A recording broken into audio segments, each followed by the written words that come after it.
Buna burada tamam.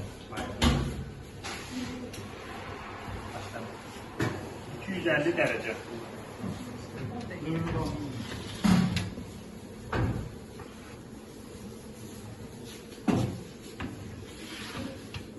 Bunu bağlayalım.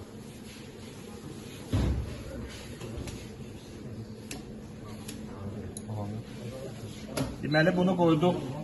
Burada 54 dəqiqədədir ki, bu 44 olanda artıq bunun dərəcəsini 250 dərəcədən düşürdəcəyik 220 dərəcə. Növbəti 10 dəqiqədə 220 dərəcədə qaldı. Bu 20-24 dəqiqə ərzində pişir. Yaxşı. Buna sual verə bilərsiniz ki, niyə belə yüksək dərəcə lazımdır buna?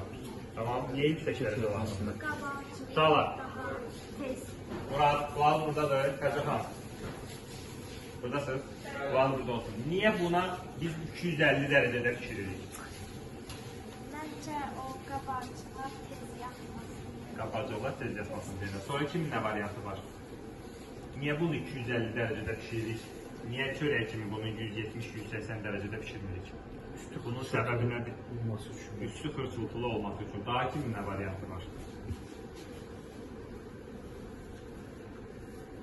Təndir çörəyi hamımız yemişik. Düzdür. Təndir çörəyinə zavod çörəyinin fərqi nədir? Saat tez pişir. Təndirin içərisində olan kömürü görmüşsünüz də necə istidir.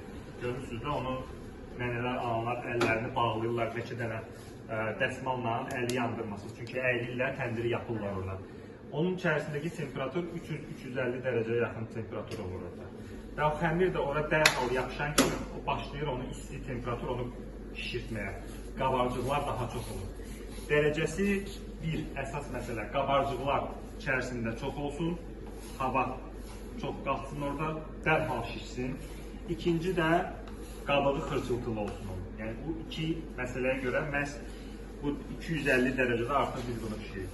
Və burada fikir versəz, biz bunu dərhal qoyan kimi, tamam, görürsünüz, bir dəqiqə keçib üzərində. Artıq bu teksturasını, şişmə teksturasını artıq tutur özündə. Görürsünüz, bir üst qat əmələ gəlir. Biz bunu 180 dərəcədə qoysaq, bunun hələ qalxmağı yavaş-yavaş olacaq. Hissə qalxacaq. Həmin effekti biz bu xəmirdə, məhz bu xəmirdə, sulu xəmirdə ala bilməyəcəyik. Düzdür? Çünki hissə bu qalxır. Amma burada istilik dərhal onun canına hopan kimi, düzdür, dərhal böyük dərəcədə istilik gedir. Bu artıq xəmir üz qabığını tutur özünün teksturasını və qabarcıqlar necə var, hələ də qalır. Yatmaq effekti bunda yoxdur, yəni yatmır bu çörəyin xəmiri, mayası. Yaxşı.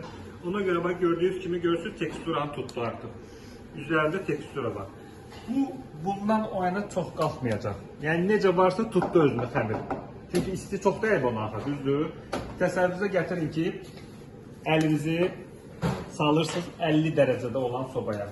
Salırsınız 50 dərəcə soba. 50 dərəcə soba sizin əlinizi yandıracaq, yandırmayacaq.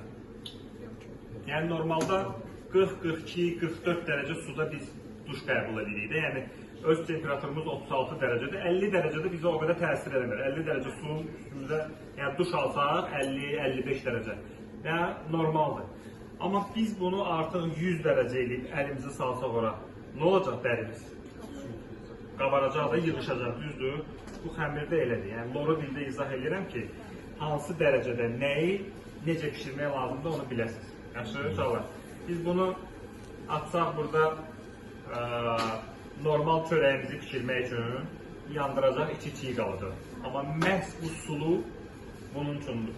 Bu istilik temperaturu lazımdır ki, bizə lazım olan temperaturu, teksturanı əldir. Bir növ ciabatta bizim təndir çörəyimizə daha çox bənzəyir. Daha çox bənzəyir. Sadece tendirin xəmiri. Təndirin xəmirinə biz yağ vurmuruq. Düzdür, yağa ehtiyacımız yoxdur. Axıcı deyil. Həm də bu qədər axıcı deyil ona. Amma bunu ciabatta yeyəndə, dartanda təndirin içindəki o yaş nəmliliyi eynən ciabattanın nəmliliyi ilə bərabər olur. Yaxşı. Siz zavod çörəyini kəssəz, görürsünüz qurudur da, nəmli yoxdur tərkibində, düzdür? Niyə görə nəmli yoxdur? Çünki vaxt etibarilə zavod çörəyi 35-40 dəqiqə ərzində konveyerdən yavaş-yavaş gedə-gedə vlajnost, nəmli deyirlər. O nəmli çəkilir orada yavaş-yavaş, bişir.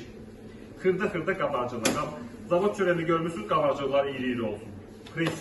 Pres şəkildə olur. Xırda nöqtələr olur orada qabarcıqlar. Amma bunda presli şəkildə olur. Tamam, uşaqlar. Все, belə. İndi davam edirik növbəti addımımıza. Hə. Keçirik növbəti addımımıza. Soslarımızı baxırıq düzəltməyə.